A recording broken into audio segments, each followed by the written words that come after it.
Hey everyone, welcome to the Vegan Stew. I'm Helene, and it's another week that you're joining us. And let's say thank you to Bitch and Sauce for sponsoring our lives this month.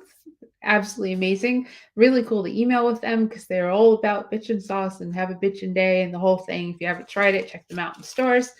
And it's an almond based dip with a whole bunch of flavors. They sent me every flavor they make last year, and we had a lot of flavors. So if you like to win prizes, you want to go to virtualvegfestlive.com and you want to hit the contest tab so you can win a prize pack from Terraseed, Hodo Foods, Veggie, Cinnaholic, Fabulous, Bernie Wild's Adventure Sauce, Kathy Hester, Trupo Treats, BV Kids, Total Body Lab, Dojo Fresh, and Bitchin' Sauce. And if you keep in count, that's 12. And sorry for everyone who watches us normally on Facebook, as all which people do that. Facebook just canceled our show last week and we went live on YouTube only. So if you're interested in what happened last week, go to our YouTube channels, The Vegan Stew or Virtual Veg Fest. That's opposite. And subscribe and hit the notification bell so you'll know when we go live and you won't ever miss a show. That's the best way because Facebook is glitchy. YouTube seems to never fail. So, and we're always streaming on there, and you can look and see our history as well. This is, I think, show 58 for the Vegan Stew. Like I said, if you have any comments or questions, get to be part of the show, you put them in a little box and we'll address them. We love when you join the show. It helps us, it steers us in all different directions, and we're really good at doing that ourselves, but we like when you help. So let me bring in the stew crew tonight. We've got Sovereign, Marilla Mooring, and we've got Marla Rose from Vegan Street. We've got Kelly from the Vegan Abler and Climate Healers. And we got our newest stew crew member, Kayla, who is plant-based performance and running. Right? It's long, but it's true. If you run and you're plant-based and you want a coach of that type, she's your woman to get in touch with. So on the banner at the bottom, you can see all the things that we do. And Dr. Shayla will probably be joining us soon as well. So let's see. We've got some stuff to talk about. Our current events this week and cultural stuff. It's encompassing. Is it vegan focused? It's intersectionality focused because in our vegan world, we're not just about us and we're not just about the animals. We're about the planet. We're about humans. We're about every race, every person that is out there, especially people who are facing any type of injustice. And today we're going to talk about Tennessee. Because if you don't know what's going on in Tennessee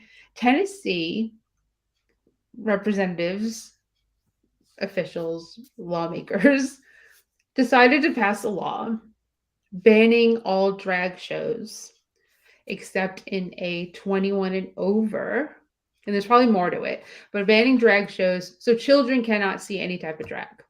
That would include a performance of Shakespeare done by men, like it started with men playing women's parts in Shakespeare, which probably could still happen.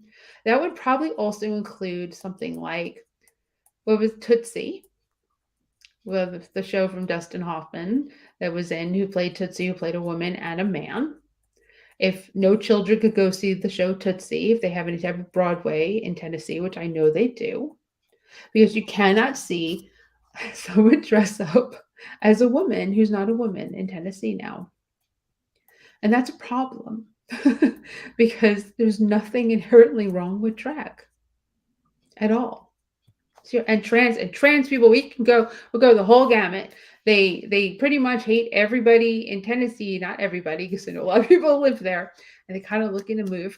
So, but they just seem to want to hate on the gender affirming for trans kids, not giving them support, and the anti-drag bill, and these things passed, and they're law in Tennessee because they were signed. And I'll go a little further before we open it up. The irony is the lieutenant governor of Tennessee this week was caught posting from his lieutenant governor Instagram account on a 20-year-old gay guy's Instagram posting on his pretty much as naked as you could be on Instagram photos with things like, "Hey, sunshine, you bring the light in the world, looking good," and like smileys and emojis, and he got called out for it. And you know what he did do? He didn't deny it, but he also feels like Tennessee is a safe state for children to be raised. But what he did was, you know, he's not saying, "Oh, I didn't do that." So how do we how do we feel? I'll post an article link in the comments. So if you're Yeah, I'm interested, just curious what intern he blamed that on. he Like, didn't. no, but that's usually the course, you know. I'm actually surprised that it wasn't like I was hacked. Yeah. How No, do he didn't we go. feel? Mm. Hmm. There's comment. If you go further, Stephen actually shared with me. I just shared an article, but Stephen shared shared with me a like the post, the pictures with the comments. You can go and search that, and you can find it. Um, I think as someone who is non-binary, that there's such a level of hypocrisy. There's nothing wrong with drag. It is a form of artistic expression. If that's the case, then I didn't see anybody making any fuss. They should have pulled the Family Guy episode where Peter was dressing in drag. Let's go on to the Simpsons episodes when Bart was dressing as her. I mean, it's just what is there's just such a hate. There's just such an unnecessary. It seems like there's also a projection. Maybe they're mad because they never could slay like the queens can. It's just it's just like, what is that pent up inside that you really think that a piece of clothing is going to harm anything? Where Europe, I mean, it's gone past it because now they are looking to go ahead and sign into law a bounty hunting Mhm. bill to target drag queens. Mhm. Oh my This is getting out of hand. Jesus Christ. I can't. It is scary for the LGBTQ community there in Tennessee. It is scary for my friends that are there. It is scary because it's now, once you have one radical thought government in the southern states doing something like this, it goes to others. It's just a matter of time. They're Mhm. all going to say, well, it passed, we got it. And it's scary because the first thing that people want to say is, oh, well, you can move. Yeah, move, but not everybody can. So you're caught between that I stand and fight, and then you're like, for my safety, what do I do? It's not anything that's harmful to kids. I've seen Mhm. worse on television. You know, what's harmful to kids, if you really want to be honest, when people will decide, oh, my safe's not working, or they leave the gun out. Yeah, Let's be exactly. focused about that. Yeah. They're You know, I'm so sick of anti-gun this. control almost always. Yeah. Mhm. Mhm. It's a real problem and it's very scary. And the direction that this is going is there's such regression. Mhm. And it's just going to be worse because in some of these bills, there are underlining, there are hidden things that are being pushed through. So while we only know right now about there being a drag ban, then this just came out thanks to TikTok, because I didn't know about this until it was, via TikTok. No news outlet is talking about the bounty hunting bill that they're trying to Mhm. pass. What else are they trying to get through? I can't It's just very, very scary. Marla's jumping to talk. Well, I So, don't want to. I do think that we have to stick to this topic, and I don't want to redirect it all, but I want to say that in South Carolina, there is movement with the South Carolina State House of Representatives to kill women, people with uteruses who terminate their pregnancies. So this is like fully a quarter, or maybe it was a third, I don't remember, of that state house. This is the shit that we deal with because we have got it in our heads, many notions, but one is this whole idea of states' rights. That like this whole idea that one state gets to decide how to be as cruel and to be as draconian. Like, I just move is not the answer. The answer is we cannot put people in harm's way in this way. And if anyone who voted for these representatives gave a single shit, sorry, about children, they would be working against the proliferation of guns, and they don't. So we know where their hearts are. But I just want to say, this is what we're talking about specifically is called is SB 1440, I believe. It passed in the Tennessee Senate, and it needs to pass in the House, which it probably will. It was like a 27-6 vote in the Senate. It needs to be signed by the governor, which it probably will. And this is basically just to exempt trans people from non-discrimination protections in many ways. I mean, there's many different facets of it, but according to the Human Rights Watch, so just in the year 2023, we're not that long into the year, there have been more than 410 anti-LGBT plus bills in state houses across the country, and 180 specifically targeting trans people of those. So I don't know what it takes to get people to care, but every alarm bell should be at full volume right now. So anyway. Kelly? So I mean, first off, I'm so glad that I'm in Canada where this hasn't happened yet, because we have an election coming up in a year or two, and the conservative government is now being led by an extreme right winger. So I am never under any illusion that Canada could not easily turn the opposite direction.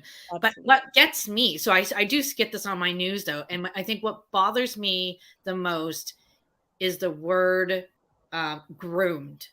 I cannot stand that they're saying that somehow children are being groomed. What does that mean? How many sexual predators that are in jail right now are trans or drag queens? You know what I mean? How many people that are, yeah, exactly. They're all like white men, like they're, how many people who like, are parents, straight raising their kids to, their boys to like treat women like shit. They're grooming their children to do so much worse stuff. And, it's disgusting. It's really disappointing. Kayla?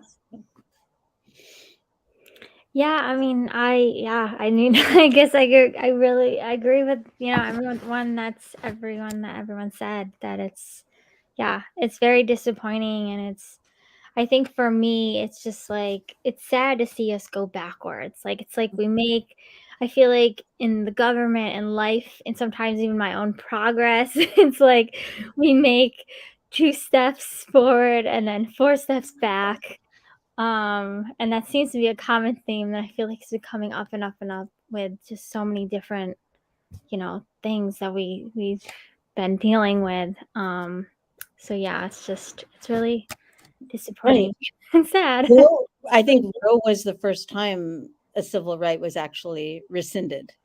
Right. Yeah. So, I mean, that's really messed up. Yeah. Oh, just to touch on some of what Sovereign and Marla said regarding people the way people tell you when you're living somewhere where something happens that you just can't live with, they go, just move you just move. This isn't so easy for you to move, because maybe in the past it was a little easier. Like maybe if you rent, it's easier to move.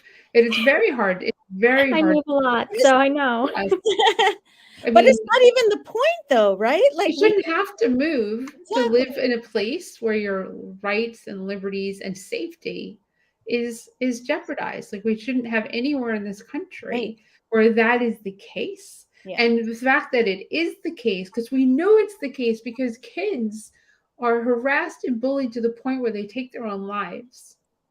Right? What does that mean that's out there about, how a kid doesn't know that they're gay when they're a child, but how is it that all of his schoolmates know that he is and tease the shit out of him for it?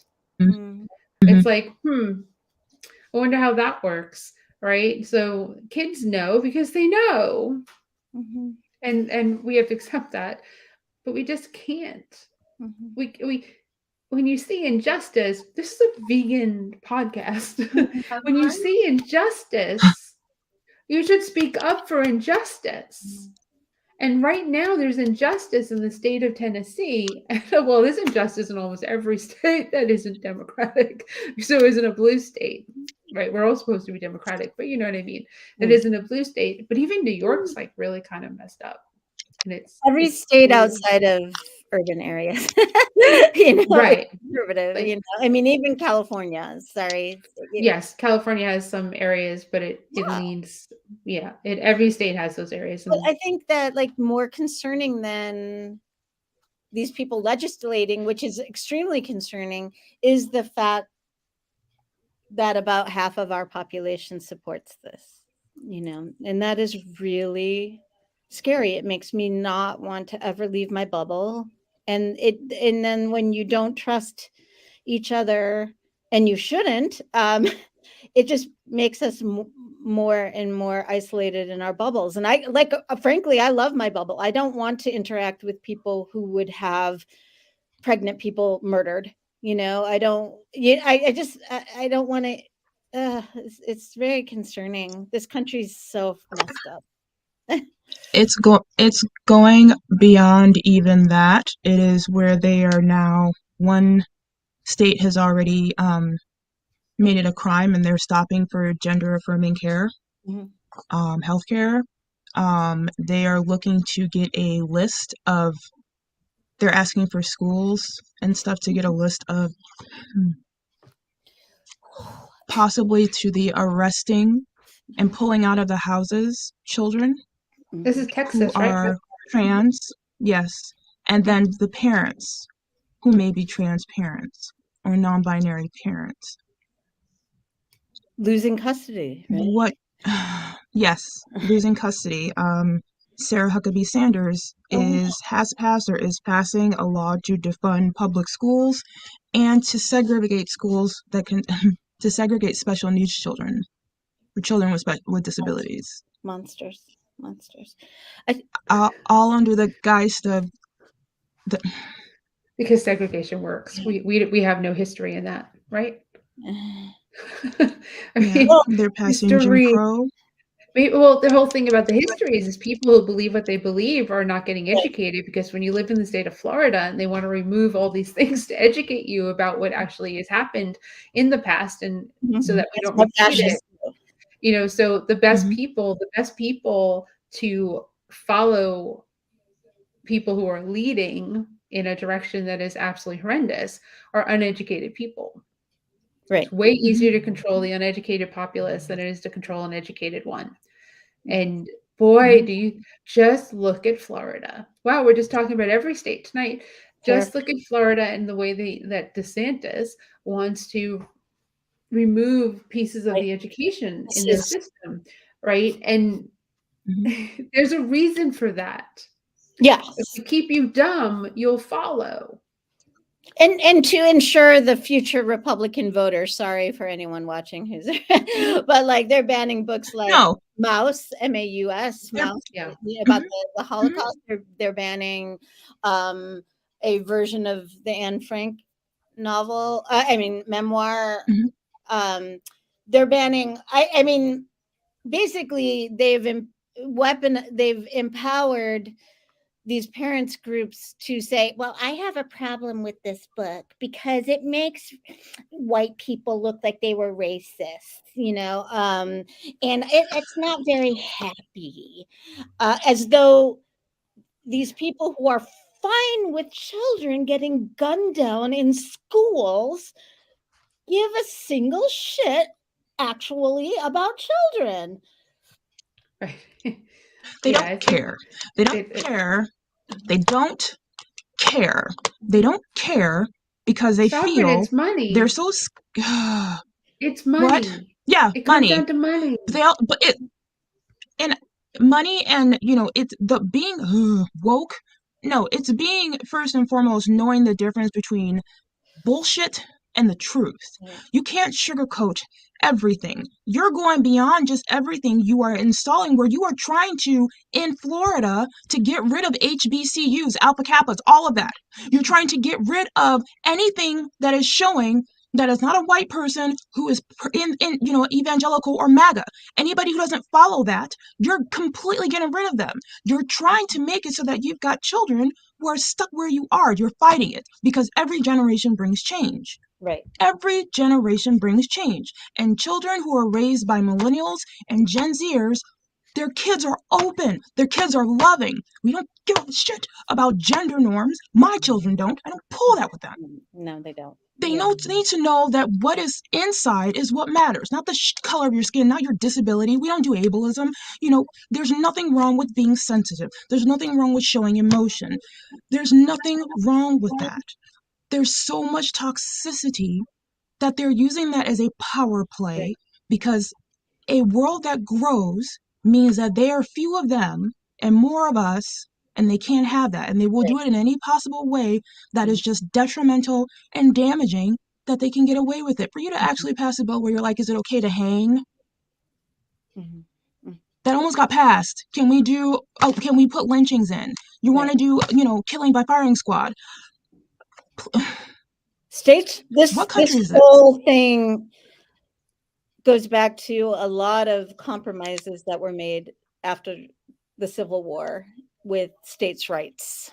That whole idea of it, it's just like that somebody could kill you in Ohio because, or let's say South Carolina. You can use Florida. Florida's the perfect state for Well, that. South Because they Carolina did is actually trying to legislate killing people who have terminated pregnancies. I just want to say really quickly, before I had my son, I was pregnant, and I had a miscarriage. That happens in 20 to 40% of pregnancies. So I don't know what the statistics are, but a huge number of pregnancies.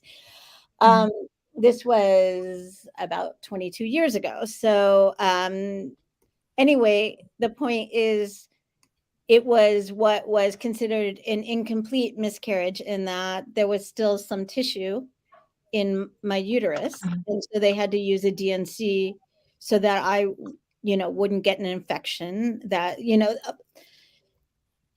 and that was just totally rote and normal. And it was health provided. I was able to avoid infection. I was able to avoid sepsis. I was able to avoid death. You couldn't even get that done in some states now. There are actual people dying from hemorrhaging because from the same thing that I went through, which was an early miscarriage, and I 100%, no exceptions, support abortion. I don't for me, it's not about, miscarriage is valid, but abortion isn't. But there are people who, they're pregnant with twins. One is viable and the other will die as soon as it's born or is already dead. And you're not allowed to. There's so much stuff going on that's really terrifying. And this is real world stuff. This isn't just like imagining worst case scenarios. These are real things happening. So it's terrifying. Right now. Every day. I mean, Robert and I live in the South. So right now, North Carolina is still the only sane state in the Southeast. For now. It wasn't when I got here. It kind of turned over, and it's precarious, but we still have the ability to Democratic governor and not a supermajority in our legislature, and to keep it from being like they want to pass the same laws that all the states around us have passed. right now we're the state that people in Virginia and South Carolina and around us come to if they want an abortion. We're it. So, and they've done things like you have to get a sonogram and wait like a certain amount of time, and the government can look at that. So it's like really weird stuff. I think it might have been repealed, but they they did pass it like out of your sonogram, and lawmakers can look at the sonogram. It's Aren't just they really all weird like stuff. women out of my business people generally? Right. Well, when you look at their business, you find somebody like the Lieutenant Governor of Tennessee who's looking at things. So it's like when you cast stones, I guess the bottom line here is when you cast stones, and Steve and I were just talking about this in the car, you live in an HOA, you don't really complain about it unless something's egregious because we all break the rules, right? So when you live in that glass house and you toss the stone can be easily thrown right back at you and break your glass. I need to say something, Go but ahead. there are never consequences. We have accepted that there are rules for them and there are rules for the rest of us. I think when Trump came into office, the idea that, right-wing Christians were on any kind of a moral compass in terms of like infidelity, in terms of all the things that he's done. I think he just gave lie to all of that, because they're in glass houses, but what does it matter? I mean, well, we have to make it matter, which is why we're actually even talking about this today. Is that we can't just we see what's going on in the world around us, and even though it's the vegan stew, and vegan being the clear word in that, started this by saying intersectionality people also need our support because that's part of being vegan is this all-encompassing fighting injustice for animals, for humans, and for the planet. And you just have to keep on. And it's hard because I know every single one of us has been like, I'm just gonna peace out and go take a nap for like the next 5 years. because this is not easy stuff, but we can't. And we all find that energy to keep going, which is a great segue to our actual topic tonight. Always looking for that segue. Our topic tonight, which I had to ask, like, clarify, like, what are we talking about? Is are you a stereotypical vegan or not a stereotypical vegan? And I don't even know how to answer it. So I'm going to actually throw it at Marla to start us off on this. And Kelly, you did a good job. Actually, I'm going to throw it at Kelly. Kelly, we're going to throw it at you to.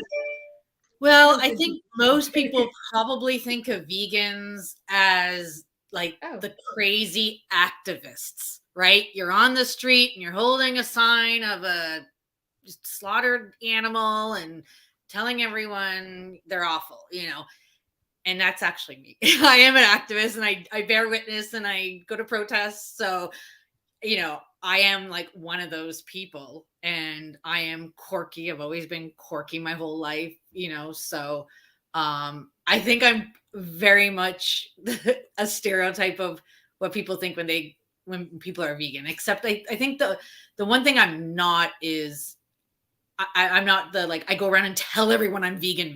I mean, I'm totally open and vegan, but I'm not that, just going up like, hi, I'm Kelly, I'm vegan, like they think we do. Right. So, but otherwise I think I'm pretty stereotypical. Okay. Anybody else? I'm not typical. I am far from in many, many ways. Being a vegan of color, the first thing that is thought of is that because I'm Black, I should be dressed as Erykah Badu. I should be throwing up oils and essential oils and everything like that. There's patchouli and there's incense sizzling. I mean, don't get me wrong, I burn incense. I love, myrrh and everything else under the sun. But there's that that you have to fall into where it's all like soul food, or you have to look a certain way. And I think that's the problem, is that if you're judging a book by its cover instead of just the general message that we're all in this together, you have an issue. You have a problem. If we're supposed to be vegans in regards to being compassionate and kind, it does have to extend not just to the planet and to the animals, it has to extend to others. You can't say or pick someone out to be the face of what a vegan is supposed to be, and then you look at someone who's not that way, and then you're like, no, you can't fit in because you're an embarrassment. I'm not going to go take pictures under a waterfall. I don't go to Bali every weekend. I'm not humming. I'm not knocking that. Meditation is fantastic. But you have to look at how can you, what do you want to see? What do you not see that you want to see represented? Or what do you want to feel inclusive? There has to be, again, this is where intersectionality comes in. There has to be inclusivity in every, manner, fashion, shape, and form. You can't just throw it up because you're just like, this person is big on YouTube, or this person is what you think it is, and it doesn't work. Not everybody, someone who is white, you can't say that fits the mold for people of color. Just like people of color, you can't say that fits for mold for people who are not. So, no, I'm not I'm not the stereotypical vegan within the African American community. Within the aesthetic or subculture, yeah, there are a lot more of us. But no, I'm definitely not the typical, and I have no apologies. And also the fact of being queer, I don't care. I don't care. You can't fit everything, okay? You have to stand out, because you have to stand out and get your message out however you can. And being not the stereotypical is what's needed. You need to have more that aren't, because we're also not afraid to speak. You're not, you're not sheep. You're not cookie cutter. That's what I mean to say. So I'm non-typical and proud. And I don't go, people will also say the thing about, oh, you're vegan, so I'm not going to throw paint at you. I'm an artist. That paint could go somewhere else, and that defeats the purpose. That scares people away. I think it's a waste. And then, of course, my brain goes to who's going to clean that up. But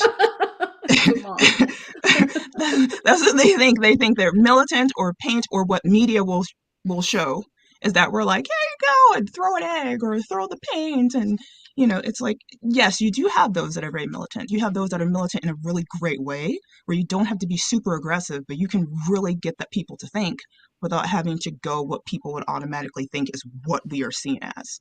So, yeah. So I'm done. I'm going to share a little story from the last couple of days.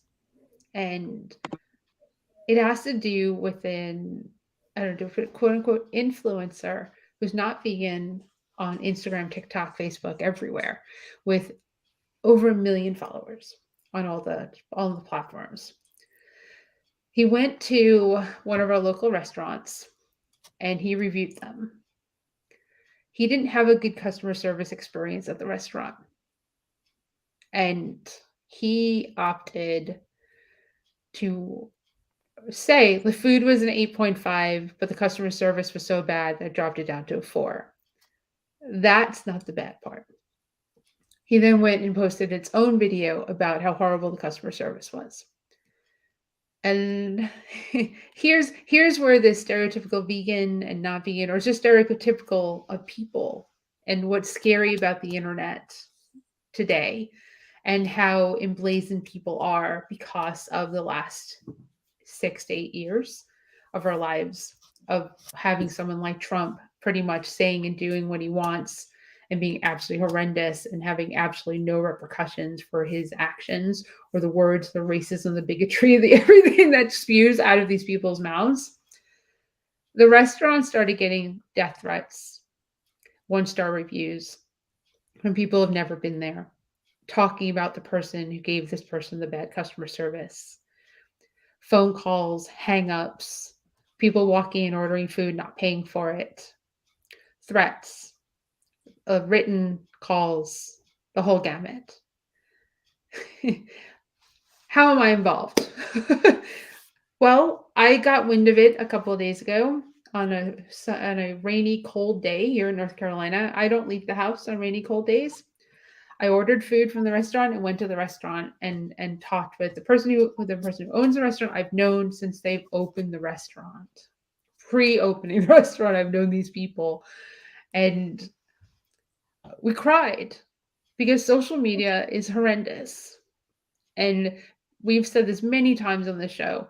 Behind that keyboard, or behind those profiles, are human beings who have thoughts and feelings, and businesses that need social media to survive, but also can be destroyed by social media. These people are out to destroy their business because this guy had an experience. I met with him yesterday with the owners of this restaurant, and I said, maybe when you have a bad experience, and this is going to go for vegans, hand over fist, any person out there, especially influencers, especially people, stereotypical or not, you have a bad experience, contact the restaurant or the person or the whatever it is and have a conversation with them to find out if that person had a bad day. Maybe they're already fired. Maybe, it was incredibly stressful in the restaurant that day. Maybe everybody called out sick and they're the only person working. You don't know what happened. But if you call and you talk to the owners and they're assholes, go do your post, because I think they deserve it at that point. If they don't have if they blow you off or tell you F you or whatever it is, most small business owners are not going to do that. They're going to go hand over fist to make it right because it's their livelihood. And these people would have done that. So I was there to say these things, but I also did a live and they came and commented on my live as well. I'm going to go with Sovereign and say, I'm not stereotypical because I'll put myself into that fire, knowing that I could get burned. But it's injustice. And we go right back to it. I couldn't let someone come into our vegan community and go to a restaurant that I know has great food and I know has really good people running it, who own it. And have somebody who doesn't live here, who's not even vegan, not that that should matter, come and do us a review that could break their bank in a negative way. So the complaint, being sure, what was the complaint? Bad customer service. The person was just not nice to him. Person of color wasn't. He brought up racism because I don't feel like it's a racism thing, because the guy who was working the restaurant was gay. They looked at the cameras to see what it looked like. Didn't really look like what he said it did. However, I'm not going to take away or mitigate his thoughts and feelings as to what actually happened to him when he walked into that restaurant that day, because he did not have a good customer service experience. He had great food. But when you, and Marla, this you can relate to, when you have 1 million followers, you have a responsibility, no matter how many there are, that when you put something out that's going to be negative, to watch what you do, because those followers are rampant. Mm-hmm. And because you have trolls that are those rampant people who come because somebody sees something and it triggers them and they go to all their friends to go and do this.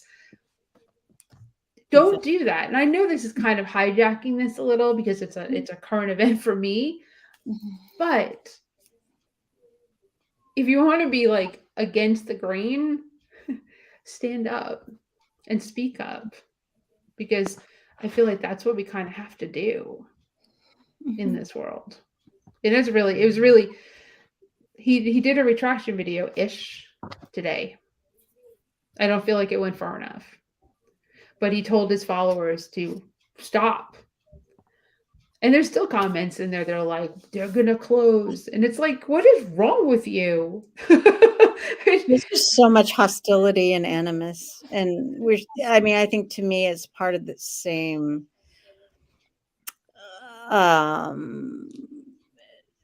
starting conversation that we had. This is just part of that same, I want to inflict pain. And it's against vegans, because if it wasn't a vegan restaurant, I kind of have a feeling that they might not have rallied the troops as much as they did. They would have been like, oh, bad customer service experience. What if it was from like Popeyes or Church's Chicken in like a true southern town? I'm intentionally picking that. Would they have rallied the troops to close that business? Because it's the majority of people who are coming at this restaurant are people of color. Because that's who a majority of his followers are. The 1-star reviews, Yelp had to stop their reviews. Yelp stopped the reviews because they saw something's wrong here. 1 star, 1 star, 1 star. It's not cool. It's not cool. And as people who deal with this crap, because we were putting ourselves out there on a live show, and we say like we're not live. It's like, where we are off when we're not live and where we are on live is pretty much the same. And we don't really watch what we say 100%, because sometimes we have spit out names and stuff that maybe we shouldn't have, but we did. But I guess like going to like stake someone on topic, stereotypical and not stereotypical. I don't want to be stereotypical, but of course in some ways I am, because but for the most part I've always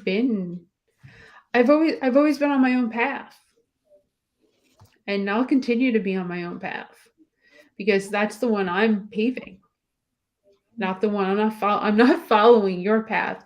I'm going to pave mine. If you want to follow mine, I'm more than happy for you too, but you should still be paving your path in this world in whatever you're doing. And then we just talk about stereotypical newbie vegans who are out of their minds. So So I would say when I was a new vegan, I was definitely the stereotype of the activist, screaming and, being really obsessive about things. But I think that's a phase that we all go through. That's like it's like a rite of passage to veganism. And I don't know if anyone sees themselves as a stereotype, right? We all see ourselves as unique individuals because, we know our true selves, that, there are sort of living vegan stereotypes who I have met mostly just online, not in person these days, because I keep my social circle pretty small. But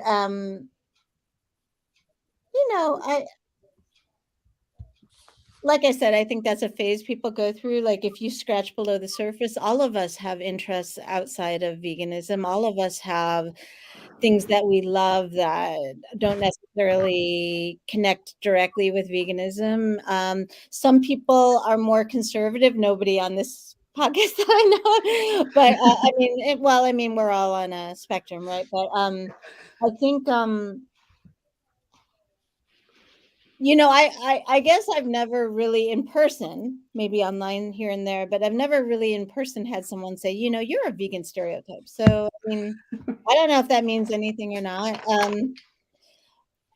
I do like looking at vegan menus before I go to restaurants.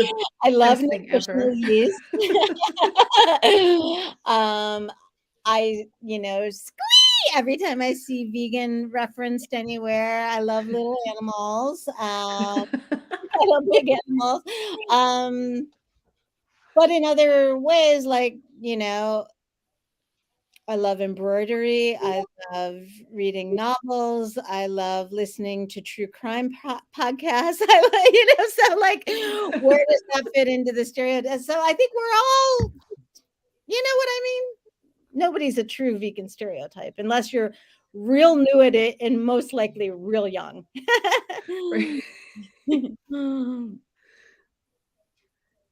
I'm looking at you, Kelly and Kayla. Yeah. No, I definitely I agree, Marla. I feel like we're all very unique. I feel like the vegan stereotype is kind of changing a little bit. Like I think when I first got into it, I felt like am I, is it okay that I call myself a vegan? I think for a long time I felt like I couldn't. And so most people when they found out, they're like, "You are?" Like they were just so surprised. And I was just so quiet about it. I don't know if that was like a fear of that labeling myself or just a fear of like not knowing if I could be vegan, could call myself vegan if I wasn't a typical vegan. Because I wasn't really into the, activism or any of that. I started off more of because of, as a dietitian, just, eating more plants and the plant-based approach and all of that. And that's really where um I started, but I also think it's good for people to see that you don't have to be a stereotypical vegan. Like, I have gotten into more of because I've been vegan for a long now, like Marla mentioned, like you have your phases and then you kind of go through. And for me, it was actually the opposite. Like for me, it was later in my vegan journey, I started getting more into like wanting to explore other things. Like I started volunteering for a farm sanctuary.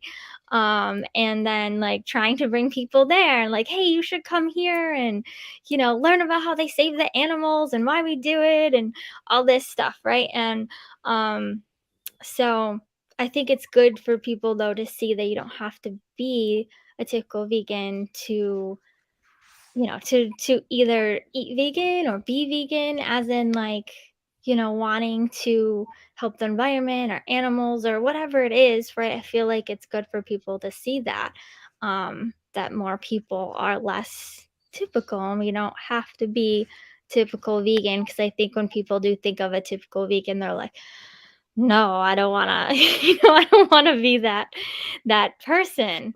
But I think now we're all unique people, which I think for me has made me feel more comfortable in a way, even stay more vegan, because I feel like, oh, like it is okay to say that I'm vegan and believe in this. I think you made a really good point, Kayla, when you said like people's perspective of what a typical vegan is changing now, because like my son is 22 and he's vegan. My daughter is 27. She's vegetarian, almost vegan. And it's so common to be vegan in that generation, right? So Mhm. they're all I woke, so it's not the um I will Sounds triggered right I now, just so you know. no, I'm not triggered. No. No, I'm not triggered at all. I didn't think about it like I think Marla first and then Kayla in terms of the when you start from where you end up. And I love animals, so it's all very much about I still am, you know. Um I I thought too was you're vegan and people were like Whole Foods. Like, oh, you're a vegan, so you're Whole Foods vegan. I'm like, what does that mean? I'm broke, maybe, I can't. But it was it was like there and then like a Trader Joe's because when you were vegan, and I lived in Michigan, like I grew up in Michigan, so where we were staying, um, there was a Whole Foods and then there was a Trader Joe's, like literally right across the street. So it was like okay, like that, because at that point it was just like few things, especially like as a vegan and you're learning, and I was in high school, so coming out and then you're the stereotypical with just green smoothies and look and everything and fly, only to come in and discover it through a rock band and then say food is not always this color, there's other things to to discover are other ways to cook things. So it's like where you start off where the stereotypicals where everything is green or everything is bright or things like that. And then I come along and bake and it's something that Tim Burton will put in a show. You will find it in Wednesday, but it's vegan. And it's cool because food is just it's a canvas. So there's so many different ways to just show the difference. And that's the other thing, there's that's growth within the people who are vegan. It's easier for like social media is big because people can be like, oh, this is really cool. I can connect with it through a style, or I can connect with it through a food type or something, where it's like completely not where it was in the beginning of when I, started to become vegan. And I think maybe it was like stereotype for vegans is having soya casts or soya, what is it? Spirulina. Okay, that was the one. Yes, everybody had like spirulina. Spirulina is it was a powder. It was a GNC. Okay, I am a '90s high schooler. It was my friend was, I love her to death, and she was very hippie, so she's the one who introduced it to me. But it was like a protein powder that was soy, and it was that's how I like learned that not all milk was from cows. So when she gave it to me, I was just like, like it led to something. But like if you were looking for soy-based drinks, that was, I'm probably saying it wrong, but like you can probably still find it. That was like a powder to have. Almost every single vegan I knew at the time had that strawberry or vanilla powder. And it was like, yeah, hold that up and it shows that you're vegan, you graduated. But it's completely changed, and there's just like all of you, I agree with all of you guys. It's like where you started to like where you evolved to now as a vegan, and just so much change and so much more availability. That is just really great to see what happens next, where more of it's going and what's coming, especially with the younger babies who are 2 or 3 years old and drinking kombucha like my children. So, oh. No, I love that. I think one of the most exciting aspects to me of veganism, and one of the few examples of social media that doesn't like make my stomach hurt, is our humane Halloween subculture. It's just like we're just all people who are into Halloween or into horror or into just the aesthetic of it, And I love that we can hang out there and post memes or links and have conversations about movies and stuff like that. And we're all vegan, so we know that people aren't going to like be posting graphic images of, tortured animals or whatever. But it really has nothing to do with activism. And I love that we don't always have to be about like that. We should just be also able to enjoy life too, that not every waking moment has to be consumed with activism. We need places to regenerate and to just relax, and that's one of the things I love about main Halloween, but also just subcultures within veganism in general, is just that it's a place to let your guard down, and you don't have to be so focused on advocacy, and the fact that we're all vegan there, or at least if not vegan, respectful of veganism, that it's a calm place. And that's a rare thing in social media. Yeah, furthest thing from calm. I wish it could be better. I wish that people could be on here and not get triggered and and forget to stop and think. Because one of the benefits of being on social media, which I've always liked, is that you can be like, and then you can stop and read it, edit it, leave it there until tomorrow. You don't have to hit send. You can take a moment. Like in person, do you take a moment? I mean, some people don't, right? But for the most part, when you get to like all our ages, you learn to take a moment. And before you speak and do. And I'm sorry, that's not stereotypical at all. That's the complete opposite of it. Taking a moment to think about your words and how they're going to impact the other person is not commonplace. But it's much harder to do in person.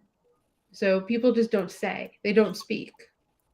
Right. Then they go tell other people and gossip. So that's how they handle that. Or Point, they go write it down and post it on social media. right. I think one of the first filter points to put something through before you put it out into the world is, would I say this to someone's face? And that's a very simple but very good barometer of whether this is kind or unkind, helpful or unhelpful, you know, all those things. Is just like, would I have the courage? Would it be fair?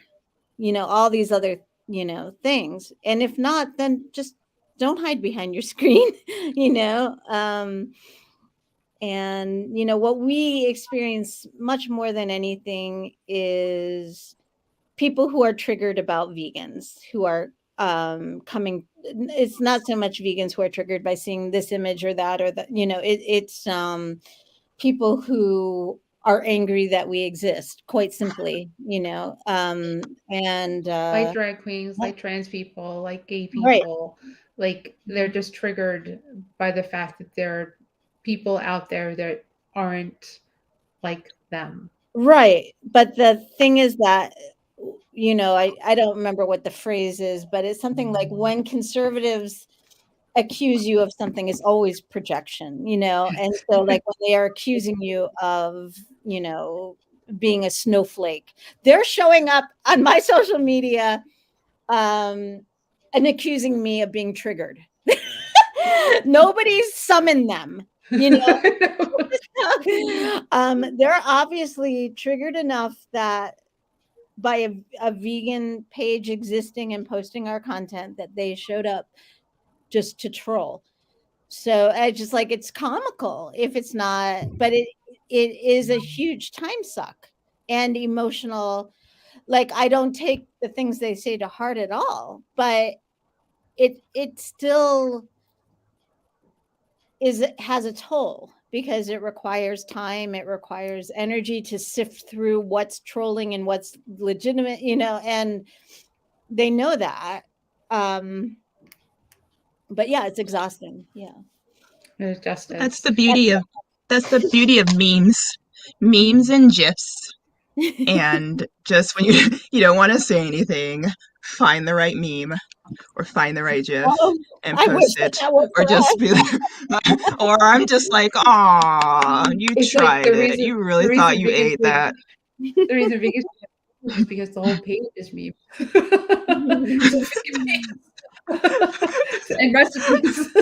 So, I mean, yeah. No, I mean, I guess we're taking the kind of a direction. I guess we can just take a moment and like a stereotypical vegan, we've kind of touched on it. You know, Whole Foods, Trader Joe's. I mean, activists throwing, have vegans thrown paint on people and fur coats. Yes. Have they protested and done vigils, and have even one been killed by the truck carrying the animals to slaughter? Yes. And you just, you know, have we been outside, like gone outside the sunroof of a limo and yelled at people to stop eating meat and that, you know, and stop wearing fur? Yes. Where's my hand? So we you know, do we sit and let people watch and see what we do and say so that we can teach by example? Yes. You know, do some of us get in people's faces and tell them what we think they should or shouldn't do? Yes. We're human, exactly. And if you go into conservatives or you go into any other type of group, right? They do the same thing, right? If we're going to talk about somebody like Utah, not 7-day Adventist. Utah is Mormons. You meet a Mormon, they immediately want to bring you into Mormonism. Like immediately. Like the whole topic is, you know, the whole conversation goes right there, way quicker than a vegan goes. Right. Well, and that's why we want to be as far away from, to me, as far away from anything cult-like, and as far away from anything, to me, that smacks of anti-choice activism. So like images of bloody carcasses. I don't want to reinforce that, and that's not the world I'm trying to create. I do want to be honest with people and to have full disclosure about what's going on to the animals, but I don't want to mimic those kinds of groups. The thing that cracks me up about vegans is the stereotypes are the polarities, where like either like peace and love hippies who are like too stoned to care, or like this. angry, Right. hostile, breaking things, and it's like it's similar to the same trope of like vegans only eat like nuts and greens, and or the backyard. We're good. yeah, eat grass clippings, or Right, dinner tonight was me mowing the lawn. so it's funny just how untrue that is. It's like if you show anyone a real part of you, they'll be able to see that we're complex human beings. We're not, Right. just like you are. Meanwhile, dinner tonight was the Beyond Chicken strips coated in pancake batter and put into the waffle maker, Marla. Yes. And waffled. Waffle that was waffleized because I sent that to you. We did that for dinner tonight with a salad. How was it? It was really good. I'm going to go a little against the grain here. Not stereotypical. Don't really like the Beyond Chicken like strips. Now, how's that for breaking the stereotype? They're not my favorite. So I like the Beyond. better. Yeah. Your points are marked off. You're done. You have to like every single one. You are not a Beyond vegan. How dare you? I like away with you. Other stuff. So, let me flip my desk now. Flip laptop. I think I need to grow somewhere. I don't know. I'm with you, Helene. They're too salty. It's the taste. You can't be on this show. You have to go, Kelly. How dare you? No. Right now. Points gone. You guys can't. You're canceled. We've been canceled. Okay. You're all canceled. I mean, but I did take them and put them in pancake batter, which was It's Really Vegan, who is actually it's reallyvegan.com if you want the best pancake mix on the planet. All you do is add water. There's a little commercial. So I did use that to batter them, put them in the waffle maker, and that piece is good. Something? What? You're battering now? Well, isn't that what it's called? I'm like pretending that I'm misinterpreting batter. What? Ooh, culinary terms. Is this another episode? Is this a side episode? Culinary terms battering. Fried latte. All right, I'll just end it there. We are off the rails tonight. Okay, does anybody have anything else to say about a topic once again we somewhat talked about? Well, I think what we've all proven is like just like be yourself. Non-vegans, just humanity, one size doesn't fit all. Yeah. We're all unique. And I think I think that the fear of people to go vegan is because of that fear of this stereotype that, as we've all proven, doesn't exist. When they realize that, then it makes going vegan a lot easier. That's true. Yeah. It's own personal choice. You don't have to be part of this. Well, and you don't have to give up things that you love. Like if you're into goth culture, like Sovereign, or you're into going to see plays or whatever it is, you don't have to give things up. It's just you find a way to fold veganism in, Maybe fishing or hunting. That would be a weird vegan. Yeah, that would not. You could go mushroom hunting. You could. I mean, even at one of our festivals last year, a whole group of people showed up with shirts that said "Vegans for Trump." Yeah, it happens. Okay. We're not going to ask you to leave. Feminists against choice. It's my personal opinion is not going. I'm not going to go say anything. Like, someone I think said you're going to go say something, and I was like, What are you going to say? what am I going to say? I'm Yeah. glad they're here. Maybe they'll learn something different. But whatever it is, it's their choice. But I'm actually really glad they're not eating animals. That's And true. granted, they're voting against the animals when they vote Republican, but that's for them to figure out. Mhm. So that's what it is. A So, big deal. anybody else have anything to say before we close out the show? Awesome. Well, thank you for another great show, Stew Crew. I say bye, Marla, and bye. I think that was Kelly. Bye, Kayla. And thank you for joining us for another episode of the Vegan Stew. Next week, I think our topic is going to be preaching to the choir: is it good or bad? What's right and wrong? Which seems like a very similar topic to this week, so it may or may not be, but you never know where we're going to go. So thank you to Bitch and Sauce for sponsoring our lives this month, and thank you for you to join us. And next week we'll be back at 7:30 p.m. Eastern Time. Same channel, wherever you watch us. So then go to YouTube and subscribe to Virtual Veg Fest and the Vegan Stew. Hit the notification bell so you know when we go live. And if you'd like to win prizes, go to virtualvegfestlive.com and hit the contest tab to win, I think, one of our 12 prize packs that you can win this month from all our amazing sponsors. Have a good night and be safe and be kind. Thanks. Bye.